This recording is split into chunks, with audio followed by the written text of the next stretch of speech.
दलित हो, चाहे सामान्य हो, चाहे पिछड़ा हो, कहीं ना कहीं सबसे बड़ा कारण कांतिलाल भूरिया जी है कि नहीं है? इन्होंने कभी भी भाई को भाई से नहीं लड़ाया, वर्गों में संघर्ष नहीं करा, धर्मों के बीच सद्भावना बनी रही, ये इनकी प्राथमिकता रही और विकास इनकी प्राथमिकता रही। कल कोई इंटरव्यू नागर सिंह दे रहा था, इंटरव्यू में क्या बोलते हैं, अरे मैं तो जिस स्कूल में पढ़ा वो स्कूल तो अटल बिहारी वाजपेयी ने बनाया है, तो इसका मतलब बचपन में पढ़ाई नहीं हुई उनकी। ये तो उन्होंने साबित कर दिया कि बचपन में मतलब पढ़ाई लिखाई नहीं करी उन लोगों ने। कई लोगों को तो मुझे लगता है कोई बीजेपी वाले ये नहीं बोल दे कि हम पैदा भी 2014 के बाद हुए हैं। क्यों? ये तो बोलते हैं कि देश भी आजाद 2014 के बाद हुआ, काम भी 2014 के बाद हुआ, सब कुछ 2014 के बाद हुआ। अब तो मुझे यही लगता है कि ये लोग ये नहीं बोले कि भैया 2014 के बाद ही पैदा हुए हम लोग। तो ये लोग कांग्रेस का खाया, कांग्रेस का पिया, कांग्रेस ने इनको पढ़ाया लिखाया, चड्डी पहनना सिखाया, और आज ये बोल रहे हैं कि कांग्रेस ने क्या किया। मैंने जो बोला था उस पर आज भी कायम हूं कि ये जिस स्कूल में पढ़े, ये जिस अस्पताल में पैदा हुए, ये जिस तालाब से पानी पीते हैं, जिस सड़क पर चलते हैं, ये सब की सब कांग्रेस पार्टी और कांतिलाल भूरिया की देन है। इन्होंने सिर्फ लूटने का काम करा है। एकलव्य स्कूल किसने बनाए? कांतिलाल भूरिया जी ने बनाए। यहां तालाब किसने बनाए? कांतिलाल भूरिया जी ने बनाए।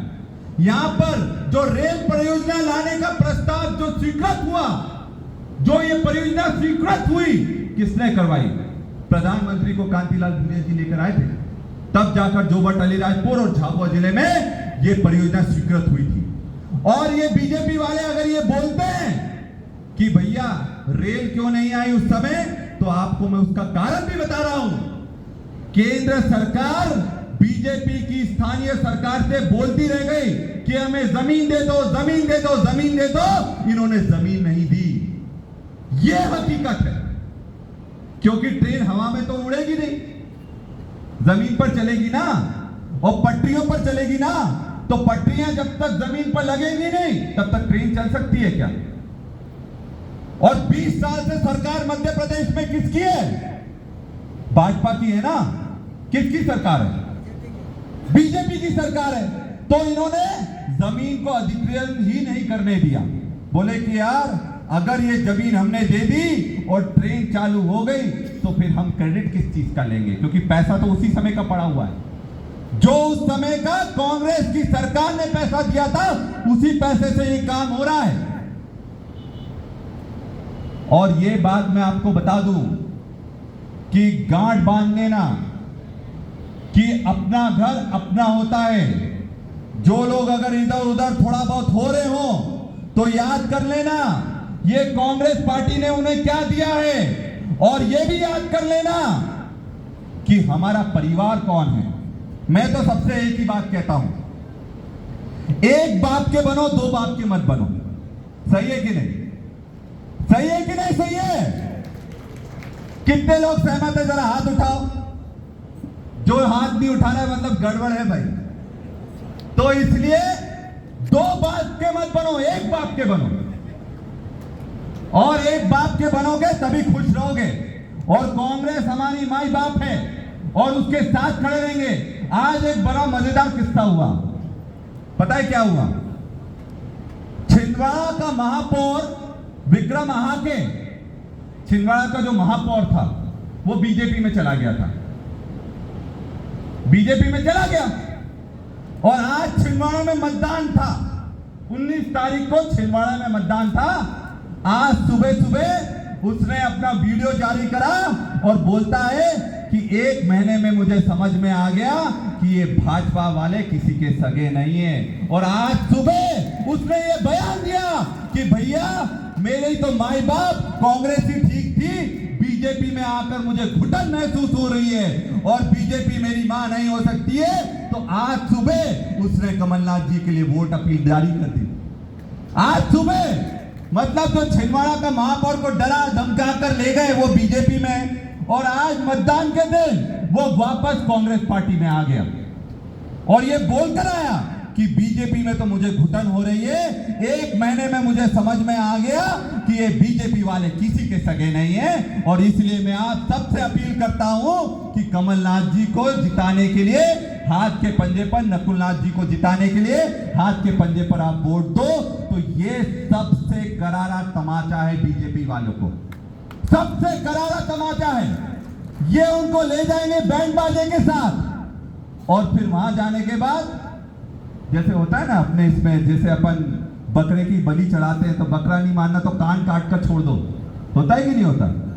तो ये अपने वालों को ले जाकर कान काट कर छोड़ देते हैं, बोले अब कोई भी इनको ना ले जाएगा ना कुछ करेगा। यही वो करते हैं कि नहीं करते?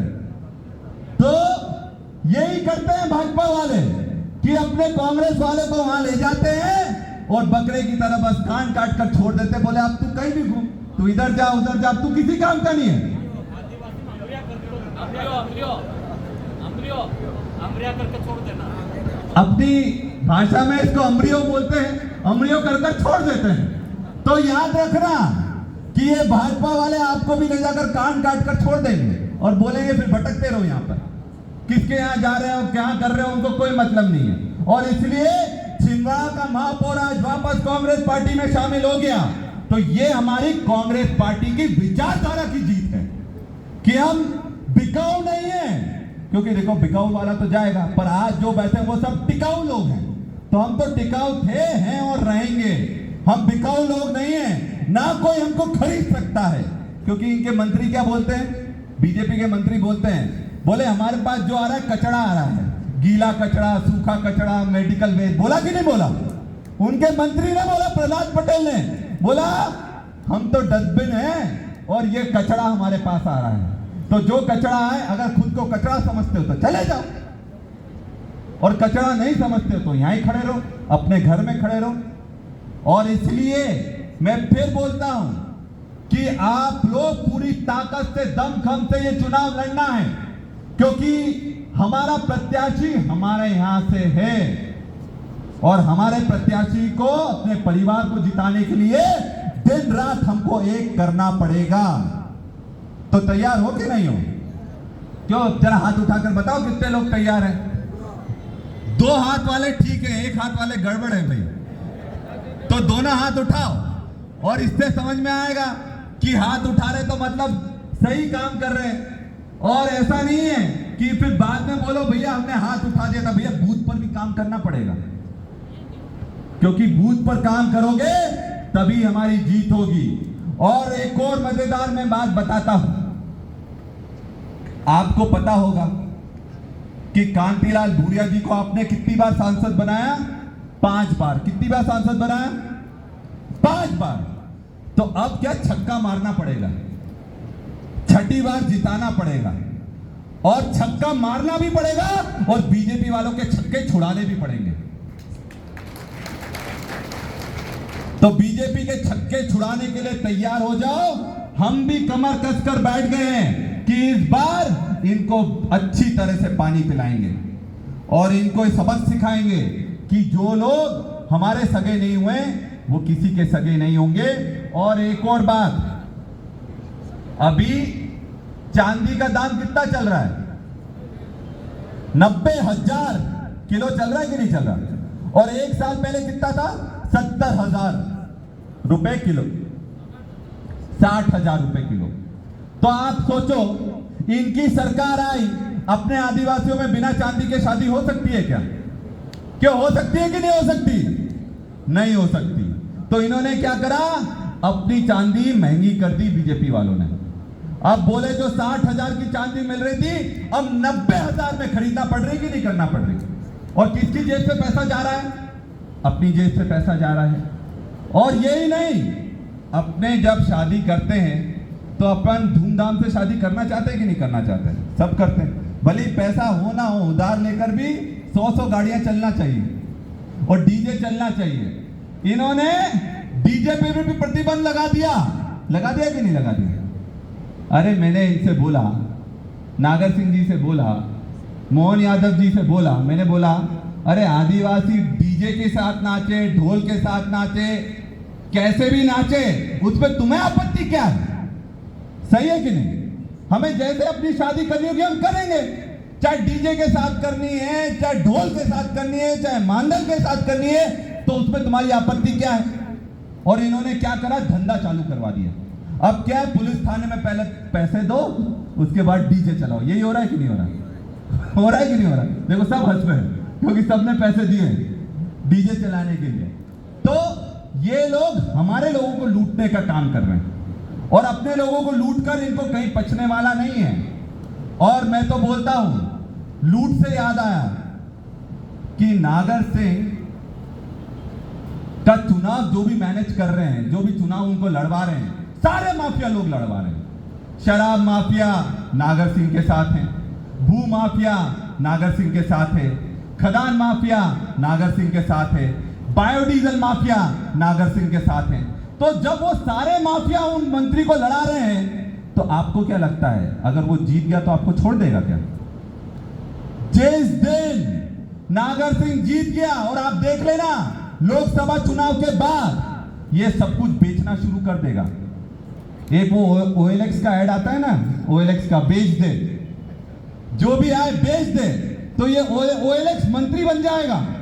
खदान बेच दो, जमीन बेच दो, जंगल बेच दो, लकड़ी बेच दो, बायोडीजल बेच दो, तो ये सब कुछ बेच देगा, OLX मंत्री बन जाएगा। इतना ध्यान रखना।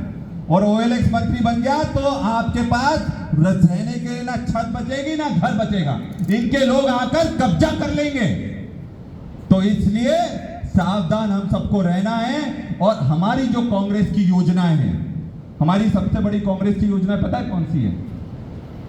कि हर महिला को, जो गरीब महिला है उसको हर महीना 8,500 रुपए कांग्रेस की सरकार देगी। कितने?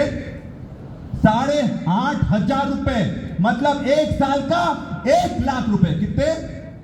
1 लाख रुपए। अब अपनी लाडली बहनों को बोल देना, 1200 में खुश हो गई थी और 1200 के चक्कर में सरकार नहीं बन पाई, तो अब अपनी सरकार जैसे ही बनेगी, हर बहन को, अपनी सारी बहनों को बताना कि अगर 8,500 रुपए महीना चाहिए हर बहन को, तो आपको कांग्रेस की सरकार लानी है। अगर आपको 30 लाख युवाओं को रोजगार दिलाना हो, तो आपको कांग्रेस की सरकार लानी है। अगर पढ़े लिखे युवाओं को 1 लाख रुपए की अप्रेंटिसशिप के लिए मदद चाहिए हो, तो कांग्रेस की सरकार लानी है। अगर किसानों को कर्जा माफ करवाना हो, तो कांग्रेस की सरकार लानी है। और जो किसानों को अगर न्यूनतम समर्थन मूल्य पर उनकी फसलें बिके, तो उनको कांग्रेस की सरकार लानी पड़ेगी। तो इसलिए हमें कांग्रेस की सरकार लाना पड़ेगी और हमें अपनी सरकार को बनाना पड़ेगा, तब जाकर हम ये चुनाव जीत पाएंगे। और आप सबको एक और बात बता दूं, हमारे साथियों ने बताया कि जब हम इससे पहले वाला 2015 का चुनाव जीते थे, और 2015 का और ये चुनाव में ज्यादा अंतर नहीं है, क्योंकि 2015 का जब चुनाव हुआ था तब सरकार इनकी थी, 8 के 8 विधायक इनके थे और आसपास के क्षेत्रों में भी इनकी सरकारें थी। पर इस बार अपने 3 विधायक तो आ गए और इन्होंने क्या करा, डर तो इनको भी है, तो लोकसभा में 3 मंत्री दे दिए। तो अपने 3 विधायक इन 3 मंत्री पर बहुत भारी पड़ने वाले, चिंता मत करो, अपने विधायक इनके मंत्रियों पर भारी पड़ेंगे। और ये चुनाव देखो, मोदी बहुत सारी गारंटी दे रहा है, इससे पहले वाले सांसद थे उनकी भी गारंटी मोदी जी ने दी थी, और इस वाले सांसद के लिए भी वो बोलेंगे कि बना दो तो मोदी गारंटी होगी। इनकी गारंटी चले ना चले, एक चीज की गारंटी है। क्या गारंटी है? कि 13 मई को मतदान कब है? 13 मई। तो एक चीज की गारंटी मैं दे रहा हूं, वो गारंटी है कि 13 मई और भाजपा गई। याद रखना कि 13 मई और भाजपा थोड़ा जोर से तो बोलना पड़ेगा कि नहीं बोलना पड़ेगा?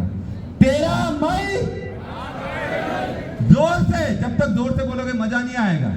13 मई, दोनों हाथ उठाकर 13 मई, 13 मई, 13 मई। अब ये घर घर जाकर बोलना है कि 13 मई और भाजपा गई, बीजेपी गई। तो ये चीज घर घर तक पहुंचाना है और अपनी जो घोषणा है वो घर घर तक पहुंचाना है। और हमें बूथ पर चुनाव लड़ना पड़ेगा। अपना बूथ जिताओ, कोई कितना भी बड़ा नेता हो, चाहे मैं हूं, कोई भी हो, आप अपने अपने बूथ पकड़ो, 5 बूथ 10 बूथ पकड़ो और उनसे बाहर जाने की आवश्यकता नहीं है। आप लोग अपना बूथ जिता दोगे तो आप ये चुनाव जिता दोगे। और इसलिए आप सब मैं परिवार को मैं बहुत बहुत धन्यवाद देना चाहता हूं कि आज आप सब लोग यहां पर आए और पूरी ताकत से हमने चुनाव का शंखनाद करा है। और जो 24 तारीख को हम जो नामांकन का कार्यक्रम रख रहे हैं, वो 24 तारीख को क्यों रख रहे हैं आपको पता है? 24 तारीख को इसलिए रख रहे हैं क्योंकि उस दिन हम सब की जीजी कलावती बहन की पुण्यतिथि है, उस 24 तारीख को। क्योंकि कलावती बहन ने हम सब के लिए बहुत कुछ करा है और इसलिए 24 तारीख को कलावती बहन की पुण्यतिथि है और इसलिए हमने 24 तारीख को ही अपना नामांकन का कार्यक्रम रखा है, तो ताकि हम सब लोग उनको श्रद्धांजलि दें और उन्होंने कार्यकर्ताओं की जो लड़ाई हमेशा लड़ी है उस लड़ाई को मजबूत करने का हम काम करें। तो आप सब लोग अपने सभी साथियों के साथ सूचना कर देना, जो यहाँ पर आ पाए वो भी और जो यहाँ पर नहीं आ पाए उनको भी सूचना कर देना कि आपको 24 तारीख को जबरदस्त भीड़ के साथ आपको पहुंचना है और हम लोग जो कलावती बहन है उनको श्रद्धांजलि भी देंगे और कांति भाई को जिताने का काम करेंगे। तो आप सबको बहुत बहुत धन्यवाद और लड़ने के लिए तैयार हो जाओ। आप सब मजबूत कार्यकर्ता हो, दबंग कार्यकर्ता हो, डरते नहीं हो, संघर्ष करने वाले साथी हो और आपकी लड़ाई लड़ने के लिए हम लोग तैयार हैं। तो एक जोरदार नारा के साथ मैं अपने वाणी को विराम दूंगा। एक जोरदार नारा लगाइए, ले